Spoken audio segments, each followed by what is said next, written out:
Welcome to another episode. I'm your host, Ryan Richards, residential loan officer and investor based out of New England. And today I'm bringing to you a solo episode on everything you need to know in order to buy your first house and start the mortgage process. So when it comes to buying a house, there's a lot of misconceptions and misinformation around what programs are out there and how you should approach the process. So today we'll walk through everything you need to know in order to set yourself up to be in a good position to buy.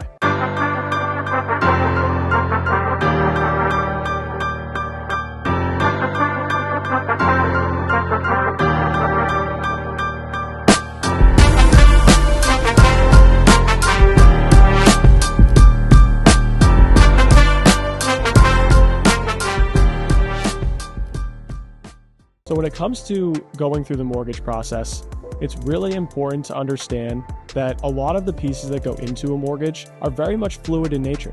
So they change every day, every month, every week, and the mortgage process understands that. We move with you as things change. So that could be how much money you have in your bank account. What's your credit score? What's your current balance on your credit card? What's the price of the house you're looking at? Are you still looking at the same down payment from house to house? So all of these things can change, and that's why it's really important to get a good understanding ahead of time on what your plan is going to be and how to approach the process. Because a lot of times people think that you need to be in perfect financial order before you even start the pre-approval process or consider talking about mortgage financing. But that's not the case. There's actually a lot of times where it makes sense to have an initial consultation with a loan officer way before you're even ready to start buying so that you make sure you know exactly what you need to do to put yourself in the best position. So we can help you make choices around what debts you might have to pay off. How can you improve your credit score? With the right software, I'm able to show you some different things we can do to improve your score. And sometimes the score can move really quickly. I've helped people move scores over 100 points in a matter of a couple weeks. Not saying that would work for everyone, but something you would definitely want to understand as you start to approach the process, because rather than putting money towards a credit card that you don't need to, maybe we can put it somewhere else that will help better serve you. So when it comes to buying your first house and thinking about approaching the mortgage financing process, it's really important to talk with a professional as soon as possible. Because just like when you have an illness or you have an injury on your body, the only person who can really tell you exactly what's going on is a doctor. So you go to the doctor and they give you a prescription, you implement the prescription and the recovery plan, and ultimately they can give you a timeline on how long it takes you to become recovered. The same applies for mortgages and financing. Talking to a loan officer can be as simple as an initial consultation. Sitting down one-on-one, talking through your profile, talking through your finances. What are your goals? What are your objectives? What types of questions do you have? And ultimately, we can lay out that same plan for you. Use our experience and our knowledge on the programs and finances to point you in the right direction and give you a step-by-step plan so that you know exactly what you have to do to be able to purchase. So a lot of people find a lot of information on real estate online, which is great. TikTok, Instagram, Facebook, they can all be really great sources of inspiration to buy your first house, buy your first investment property, but they shouldn't be the only source of information. You should talk to a professional, get their opinion, get their advice and their guidance from someone who has done it themselves, has people around them who are active in the market and take a pride in helping other people leverage their experiences to get their dreams accomplished. So as we go through the progression of what you need to do to put yourself in good financial order, how does the process work, what are some of the misconceptions about the financing process, really important that as you consider these and consider talking to a professional, you find someone who has done these things themselves. You want to talk to a loan officer who owns property, who owns a primary residence, who owns investment property if you're thinking of investment property, who owns commercial property, who owns LLCs, who's been involved in all of the facets that you're considering doing, because that's the best way for someone to learn doing something. So, as I give you these pieces of advice, it's things that I've all been through. I've learned myself, I've learned from others who have done it, multiple hundreds more times than I have. But it's really important that you find someone who has that experience to be able to speak on all the facets of what you're trying to do. So, as you begin to plan for this, you need to just understand initially, what do mortgage lenders look for in order to qualify you for the mortgage? Because that's really important. You have to know what we're looking for in order to plan for what you need to present your financial situation as to be successful. So when it comes to a mortgage, there's really three pieces of information lenders look at to qualify you. And this is in large part the same across all types of financing. It's income, your credit, your credit worthiness, your ability to repay, and your equity position. How much are you putting down as a down payment? ultimately, those three factors come together to determine what you qualify for, what your interest rate will be, what types of properties you can buy, and ultimately what programs you're eligible for. Each type of program has different flexibilities based on your criteria. So some programs will flex on one, two, or all three of those pieces. So some programs might be more flexible on your credit score. Some programs might be more flexible on how much you can put down. We have programs ranging from no money down and some requirements of 25 or 30% down. So it depends on the type of property you're buying. It depends on what your credit score is, and ultimately what's your use for the property. Are you going to live in the property? Are you going to rent it out as an investment property? Is this your vacation home? All these types of things influence those three main criteria in your income, your credit, and your down payment requirement. So the first step in the process is typically with that consultation. So as you're preparing to purchase, having an initial consultation with a loan officer allows you to get a really good understanding on where you stand on those three categories. What approximately are you going to be expected to put down? What types of programs are available to you? And especially as a first-time homebuyer, there are a lot of different program options, whether it be no money down, government programs, state assistance programs, grant programs. There's a lot of resources you can look at. So it's really important that when you set up that consultation, you find a loan officer who specializes in the type of structure you're trying to find. So if you're a first-time homebuyer, find a loan officer who does a lot of first-time homebuyers, because there are many different first-time homebuyer program options. Not every institution has access to all the programs, and not every loan officer knows all the programs. So it's really important you find yourself with an expert who knows how to guide you through different options. And ultimately, through that consultation, you'll be able to determine what some of those options look like. Do you qualify for the down payment assistance? Is that a possibility for you? What types of payments are you looking at? How much money should you expect to have to put down? Will you roughly qualify for the price point you think you will, based on your income, your credit, and what you have for down payment resources? Even a quick consultation, we can get a very good understanding of what you're likely to qualify for once we pull together all the documentation. And at that same time, we're able to talk through some of those potential misconceptions about the process. Do you have to have a perfect credit score? Well, not always. As I talk more with you through a consultation, we're able to figure out what program options we can use to potentially reduce the impact of your credit score. So if you're someone who has a credit score in that mid-range, let's say your credit score is a 700, but the A+ credit score for mortgage is a 780.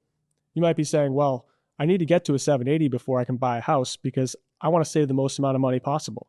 True. Very great point. But through talking, we might figure out there are some programs you qualify for right now that will discount your interest rate because you're a first-time homebuyer and put you in the same bracket as if you had a 780. So there's a lot of things that we can do to help get you to your homeownership goals faster and more efficiently once we understand your profile and can help answer some of those big questions. In the same token, beyond your credit piece, we're able to take a look at your income. Are you someone who's self-employed and thinks that you can't buy a house because you need to have 2 full years of tax history on your tax returns before you can qualify? That might be the case, but I've just had a scenario recently. I pre-approved someone whose business has 1 year on the tax returns. They've been in business for 18 months. So depending on your scenario, we can talk through what potential options you would have. And through that consultation, you might actually be surprised. You might be grateful to find out you actually can buy a house today, and you don't have to continue to rent for the next year and spend another $10,000, $15,000, $20,000 in rent, knowing you're ready to buy today. So don't let some of those fears stop you before you have that consultation, because there's a lot of ways to look at things differently. There's a lot of different options. And sometimes the consultation leads to you figuring out you can qualify today because you disqualified yourself earlier on false or just misinformation. So really important as you have that consultation to go through your big questions. The last piece we look at, of course, is your funds, your down payment. How much do you need to buy the house? And a lot of people think that you need to have 20% down. Not because there's no other options, but because you're going to have to pay the dreaded mortgage insurance. Now, mortgage insurance isn't always expensive. If you have a great credit score and you're potentially, your first-time home buyer, you get some of those discounts. Even without some of those discounts, with a great credit score and some other compensating factors, mortgage insurance could be $30, $40, $50, $60 a month. So on a $500,000 house, if you were considering putting 5% down, so $25,000, but you didn't want to pay mortgage insurance, you're like, I'm going to wait till I save up to $100,000 to pay off to reach 20% equity so you don't have to pay mortgage insurance, that's $100,000. You need to save $75,000 more dollars for what ultimately might only save you $50 a month. But during the time it took you to save that extra $75,000, you spent another $10,000 in rent. That doesn't necessarily make sense. So it's important to know that that conversation is worth having before you set that plan in place. Because through talking, we're able to figure out approximately what your mortgage insurance cost will be. Now, it's always, an estimate until we're in the process, but can give you a very good understanding. And ultimately, that's something that you really want to quantify, but something you don't have to set aside beforehand. I have a lot of buyers who start the process with 5 or 10% down. They see a house they love, but it needs a little bit more work. So we pair their down payment back to, 5, 3, 3.5% down to keep some more cash in pocket so they can do some renovations. So you're not tied to selecting a price point, a down payment, a program option at any point until you really find a house and go under contract. So you can be approved for multiple different options. You can have multiple different tools at your disposal.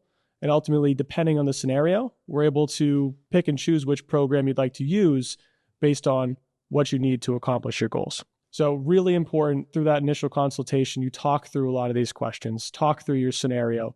So you're able to understand what's possible for you to buy and what plan you need to put in place to get there. So very similarly, another conversation that I always run into is, how many years do I have to be in my job before I buy? Really great question. Well, ultimately, lenders look at the past 2 years when it comes to employment history to support stability to use your income to qualify. But what is employment history? Does it have to be the same job? Does it have to be the same line of work? Does it have to be a job at all? That's worth a conversation. One scenario I see very often, someone graduates from college. They graduate in May or June. They take a job in September. They're 2 months on the job. They want to buy a house in October. That's fine. We look at you being in school for 4 years as work. That's a full-time commitment that is for the betterment of your professional development. So mortgages support that history. And even though there's a short gap in between your employment, that's very standard. It's very common to be out of college, take a month or two to find a job, take a full-time position, and start working, and you actually would be eligible for a mortgage after, a few months on the job. In the same token, but what type of pay you take on that job matters. So if you're thinking of buying a house 6 to 10 months out of college because you're expecting to get a really high-paying job and you don't want to go out and rent right away, good initial consultation to have with your loan officer is talk to them and say, all right, my plan is I just graduated in May. I'm looking at jobs in the range of $80,000 to $100,000 in salary. I'd like to try to buy a house at the end of this year, beginning of next, so I don't have to pay rent. And maybe you want to buy a multifamily, collect some rental income, and start your long-term wealth plan. It's important to have that conversation because the type of job you take in that September timeframe matters for how quickly you can get approved. So if you take a job that's fully commission-based, that's a problem. We're not going to be able to use that income right away, because it's entirely variable in nature. Mortgage lenders, we're giving you money for 30 years. We need to be very confident that you're going to sustain a certain level of income in order to repay that debt. So we'd have to see in that case a 2-year history of you receiving commission in order to use it to qualify. Versus if that same scenario played out and you were to talk to that loan officer post-college and say, look, trying to buy a house by the end of this year, beginning of next, looking at jobs in the $80,000 to $100,000 range, one conversation we would have is, well, if your goal is to buy that quickly, you would have to take a salary or hourly position. We need to know that you're guaranteed a certain amount of income in order to use it before we have that long-standing history of employment. So these are some of the conversations you're going to want to have through your consultations and make sure you're planning through so you can ultimately put yourself in that position you want to be in the timeline that you want to be in. And the timeline's really important. Understanding when you think you would like to buy is the most important part of the process. Because buying a house is more than just a financial commitment. It's physical, it's mental, and it's responsibilities. So if you're sitting here right now listening to this saying, I would buy a house today if I could, but I don't think I'm financially ready, that's the perfect time to reach out to a loan officer, have a conversation so they can advise you, guide you on where you need to get to and how to get there, because you might just realize or find out there is a program that you do qualify for today that puts you in that position. You just weren't aware of it. Or if you make these 3 or 4 changes, you actually can qualify for a house in the next 3 or 4 months. Pay down that credit card a little bit, work on saving another $5,000 to $10,000 in your bank account. That will put you in a position where you can buy in the next 3 to 4 months. So Those types of conversations are really important to have. Versus if you were someone who said, well, where I'm at in my life right now, I'm not ready to buy a house for the next year or two. That's a different scenario. And maybe you don't quite know where your job is going to be. You don't know if you're going to stay in the area. You're not sure if you're going to switch career fields. Maybe you're going to start a new business. Maybe you're leaving your current job. All of those factors are really important to consider when buying a house. You might have all the money in the world to buy a house, but if you're going to move from Massachusetts to Texas in a couple months, potentially for a job relocation, maybe it doesn't make sense to buy a house at this point. Get through the short term and ultimately make that long-term decision to buy once you have some more clarity. But that still could be a very good conversation to have with a loan officer. Set up a consultation and talk through some of those things. Hey, I'm thinking of buying a house, the next 6 months, but I'm really not sure if my job's going to relocate me come next year. What things should I think about to make sure I put myself in a position to buy at the end of next year? Great initial conversation to have. That might take 10 or 15 minutes, if that, to be able to get some clear answers. Similarly, had some clients recently reaching out, hey, I'm thinking of switching career fields. I'm currently a W-2 as a contractor, but I'd like to start my own business. I'm tired of working for someone else. I want to start my own business. I'm going to open up my own LLC. I'm going to work for myself, take my own jobs, take my own pay, and set up my own career. That's awesome. But what's your plan as far as buying that house we talked about a few months ago? Because once you make that change, now we need 2 years history on the tax returns, or at least a year, in order to be able to use that income to qualify. So something really important to think about. Those types of questions, those planning questions, are really important to ask as soon as you can. As soon as you're thinking about buying a house and you're very realistic about when you want to buy, you have that time frame in mind, that's when you should set up a consultation. And find a loan officer, again, who has that experience to be able to speak to exactly what it is you're trying to do. You can ask them some qualifying questions. Do you work often with self-employed borrowers? Do you work often with first-time home buyers? Do you have all the first-time homebuyer programs? What types of first-time homebuyer programs do you have? You can qualify the loan officer because you want to make sure that they're going to be the best possible resource for you. If the Patriots hired an offensive coordinator and they didn't ask them what other teams they've coached, what their success has been in the past, what's their track record, what's their coaching philosophy, they might be able to give them some general advice on the game plan, but they're not going to be able to draw from those experiences to prevent future learning curves, future missteps, because they haven't done exactly that role before. So really important to ask and understand that your loan officer has the experience to draw from when guiding you, especially, how many clients do they serve each year? It's a really important question. If a loan officer's been in the business for 30 years, that's great. But how many clients did they help last year? 3, 4, 10, 15? What's a good number? How many conversations are they having? How many times are they running into different scenarios with different guidelines? Really important to understand who you're talking to and if they have the experience to be able to find you that best possible solution and ultimately get you to the outcome you want. So experience is really important. Ask those qualifying questions. So you get to that point, you're excited. Hopefully this podcast is getting you fired up to buy your first house, because it's definitely awesome life change, above and beyond, of course, some of the wealth benefits that you hear me talk about a lot in real estate investing, but such an awesome mindset shift, change your lifestyle, change your responsibilities, your sense of pride, sense of ownership. There's a lot of great things that come from it. So say you get to that point, you're like, all right, I'm ready. I want to have a consultation. What should you prepare ahead of the consultation? You want to make sure you have an idea on your finances. So before talking to that loan officer, and of course, you can call Ryan Richards, leave that in the show notes. You want to make sure you have an idea on where your credit score is, approximately where you want to buy, what is your monthly budget. That's the most important. Think about how much you pay in rent now and approximately how much more you could comfortably afford each month. Because the reality is today, unfortunately, buying a house is probably more expensive than your rent. So could you handle that extra payment? Start to think about where your monthly budget range falls. How much you feel like you can have set aside in down payment closing costs. How much money do you have available to spend? What is your timeline? Are you planning to buy in 6 months? Are you planning to buy in a year? Would you buy today if you could? These are the types of things you want to think about ahead of your consultation, so you can ask some prodding questions as far as what you need to do to accomplish your goal within your timeline and within your budget. A monthly budget is the most important. Through that monthly budget, we're able to, even on initial consultation, talk about roughly what would that look like for a mortgage. If you said, well, I'm looking to buy a house, but I don't want to spend more than $2,500 a month, I could immediately tell you, well, that's probably going to put you in the low $300,000 range for a mortgage. depending on taxes, insurance, your interest rate, mortgage insurance, but a general ballpark. So now you have somewhat of an understanding leaving the call of, well, my budget's probably in that, 325 range for a mortgage. And I'm probably looking at spending anywhere from $20,000 to $25,000, depending on what programs are available. But Ryan also mentioned that there's actually a program out there. I can get $25,000 in assistance. I might not need any money. So, all right, I have the money piece figured out.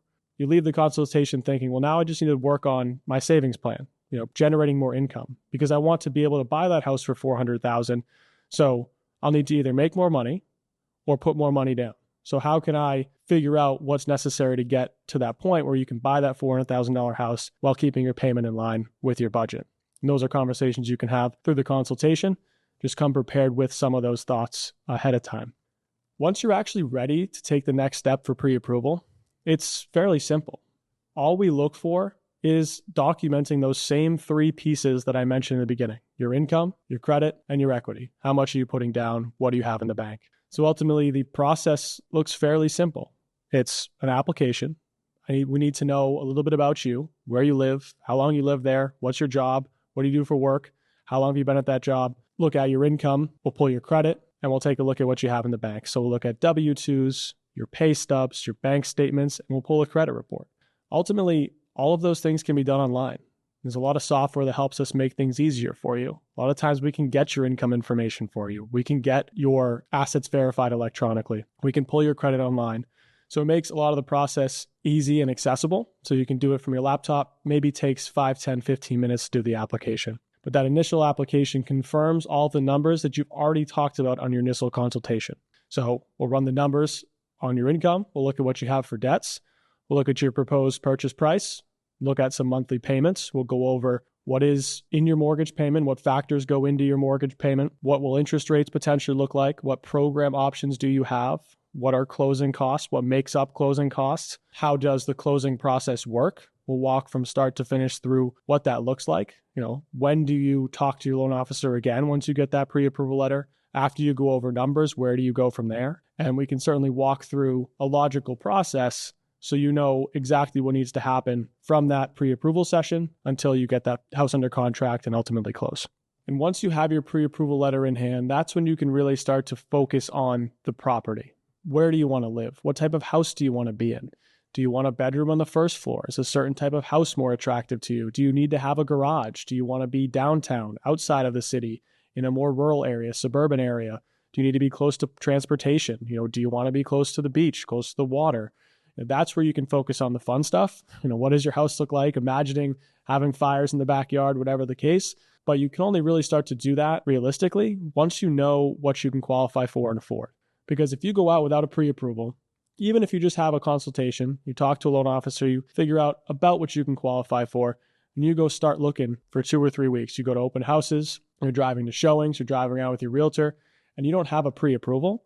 Well, those houses you've been looking at $600,000 might be out of budget. You might have wasted your time, energy, and effort looking at houses that you ultimately don't qualify for or don't afford. You can't comfortably afford those properties. And that just, one, sets some unfortunate expectation adjustments, looking at 600,000 houses going back to maybe houses that are 400,000 and readjusting those expectations. So it's really important to make sure you know the numbers first so that you can set the tone as far as, here's my budget. I want to spend between $2,000, $2,500 a month, whatever the case. That means I can buy a house from $300,000 to $400,000, depending on how much I want to put down. So now you can then say, all right, well, what areas can I buy in $300,000 to $400,000 that will get me the amenities in a house I want? And that's where you can talk to your realtor to try to figure out what areas, what towns, what types of properties would get you within that criteria. And ultimately, as you're doing that, really important as well to think about your long-term plan. Being in the multifamily space, owning multifamily investment properties, teach courses on real estate investing, on real estate in general, how to buy your first house. Really important to understand your long-term plan to the best that you can when you start and think about buying that first house. Because it's really important when it comes to growing and scaling, if that becomes your goal. If you're like, all right, I want to buy one multifamily property, I want to grow and scale into a few others. Or I want to buy a starter home and then ultimately leverage that up into bigger houses, maybe add some equity. I want to use my first house as an investment. Those types of long-term visions are really important to make sure you make the right moves now so you can set yourself up to be in the best possible position when it's time to implement that long-term plan. So think about your 5-year plan. Do you want to be in the house for 5 years? Is this a house you see yourself never leaving? Or is this more of a short-term play? Do you think you'll be here for a couple of years while you transition through your work up the ladder and in pay, increase your income, establish a family, whatever the case may be? Is it a short-term? Is it a long-term play? And what's your goal with the house? Is it just to have a nice place to live? Do you just want to move into it and have no work to do and that becomes your place to be? Or do you want to move into a house that maybe needs a little bit of work and you're okay, you're handy, or you have some extra cash on hand and you put some improvements in, you add some value so that when you do resell in 2 or 3 years like you expect to, you have that much more equity built in the property to cash in on and use for ultimately down payment on your next house. So those types of things are really important to think about up front, and especially in the multifamily space.